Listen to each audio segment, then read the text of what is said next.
What is going on, everyone? Badger here. Try to like and sub, and let's get into this. Obviously, right now, Wukong, Black Myth Wukong, is the biggest game going on. Almost 3 million. Probably going to be breaking that sometime soon. But for a single player, it is insane. It's like 3-4 times what the past single player game, and the only game beating it, in fact, is PUBG Battlegrounds.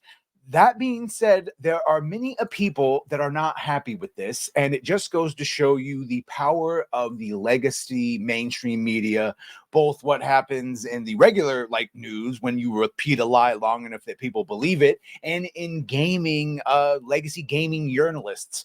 And the lie this case is that Game Science and all the developers are the worst, most racist, misogynist, sexist ones ever, all based on certain things that in their language and translated to ours still might be considered crude, but for the most part, by and large, were mistranslated comments and idioms and things like that, colloquialisms that were mistranslated in the worst possible way as a hit job. And if you go, well, why would they do that? Why would all of these sites at the same time start talking about something, especially on supposedly things that had been over a year old? And that's when you, whether you believe it or not, that Game Science was approached by Sweet Baby Inc. or some type of consultancy company, basically saying, give us $7 million for sensitivity reading and, suggestions.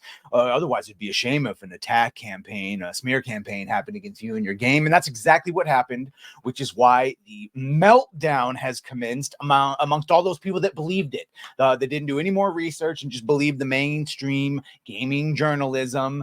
And now they're melting down in the comments section. And here, just to reinforce that fact, I was just checking a second ago, and there's about 888,000 people playing. The time that this was taken, there was 568. Still, and it's gone over 2 million. Jesus Christ, 2.3 million. It's gone well over that. I think at this point it's at 2.5 something million people playing it for a single player game. Here are the meltdowns, though. That's unexpected, to be honest, and it's just the start. I was thinking 200 to 250,000. Yeah. Add 2 million onto that. Guess people just don't care nor pay attention to the issues with the devs as usual. And actually, no, we, if you pay attention, do know the issue with the devs, and that's that they've been grossly mistranslated, and all because they didn't give in to the money. They didn't give in to the threat. Look at that player account. Over here, depressing that a game made by such horrible devs gets rewarded. Just genuinely sad. Again, not paying attention to all the things. Even Asmongold. No offense. Asmongold's a normie, and he was covering it, the mistranslations.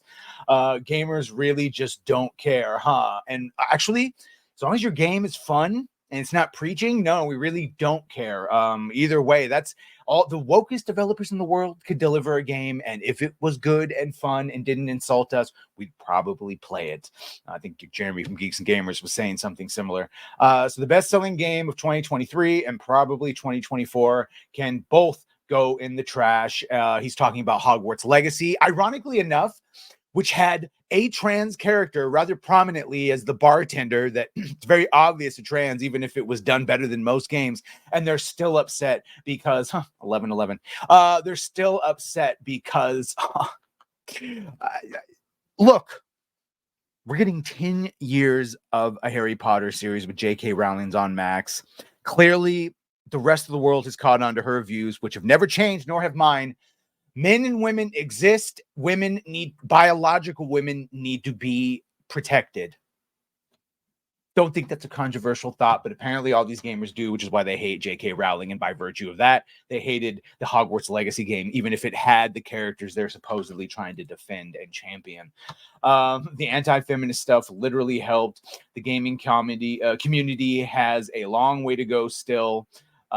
They're talking about the legal mindset. Of course, the leak. This was one of the player agreements for people getting review codes, that of them, they were not to include politics, violence, nudity, feminist propaganda, fetishization, and other content that instigates negative discourse. Hot take, but that's what happens. They want people to review their game, not insert politics or ideology.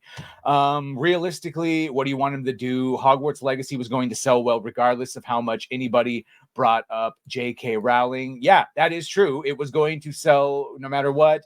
The mainstream media bringing up her shitty view. And again, it's not her shitty views. Her views are that women exist and they should be protected. I don't understand the shitty parts. Congrats to the artists who probably gave their all to make this game live up to the hype. The devs are included in that. Fuck those in charge in China's political. And by the way, I will speak to that because the misogyny creep, all that shit that's been explained already by mistranslations. The China thing and this, before we get into this last thing and the censorship and all that. Look. What phone are you using? Using an iPhone, using an Android. Probably parts came from China. Most of the things, including our medicines, come from China. You want to go further, all the cobalt in our phones are made literal slave labor and children labor. We do the best we can with what we got. All right. And if we were to boycott everything that went back to the CCP, we would be buying nothing because that's what happens in a free market society. Capitalism, all that fun stuff. So here's the last one I'm going to end with because holy shit, this should show you it's not TDS, but the version that they have of they just believe the mainstream narratives. They looked no further. The unfortunate this is Watchtower here. Thank God he put a he, him, pronouns in bio. That should tell you all you need to know. The unfortunate reality is most gamers' knowledge of a video game begins and ends with seeing it plastered on a digital storefront. Also, I'd wager that's no more responsibility than any gamer is warranted. Did the trailer look fun? Did the game look fun? That's all they really were required to know. It's like a voting for your president all of a sudden. And I'd wager that most gamers know more about the games they're buying than they do the people that they're voting into office, but that's an entirely separate thing. Most gamers are normies unplugged from the hype cycle, let alone any controversy cycles. This goes for TV and movies too. They stumble on the game on the storefront of their choice and they find the posted trailers and some reviews, and that's how they decide whether to play it or not. Maybe they run into I think this is a way here. I'd say terminally online gamers have no impact, but that's not really true. The chuds very clearly do. So there you go. Everyone that didn't like Acolyte was a racist, sexist, homophobic bigot. And so then when it gets canceled, oh my God, everyone must be a racist, homophobic, sexist bigot. Or maybe we just have all this power, this small little group. And it's the same thing here. You think 2 million plus people are all fucking chuds? Or no. You're saying the 2 million people are the ones that weren't paying attention and the 200,000 chuds are the ones that did it? Like, bro, get a grip on yourself.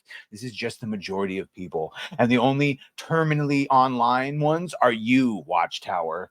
So it just goes to show you the cope that they have, that and it goes in all things from Dustborn to Acolyte to this.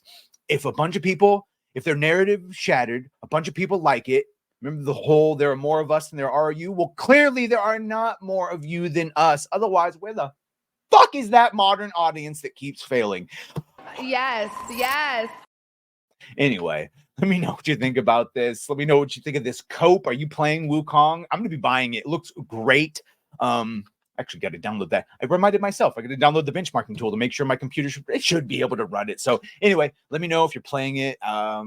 Tips, tricks. Otherwise, enjoy the coping and seething. Make sure to like, share, and sub if you have done that. Thank you. If you're gonna do that, thank you. And well, bye.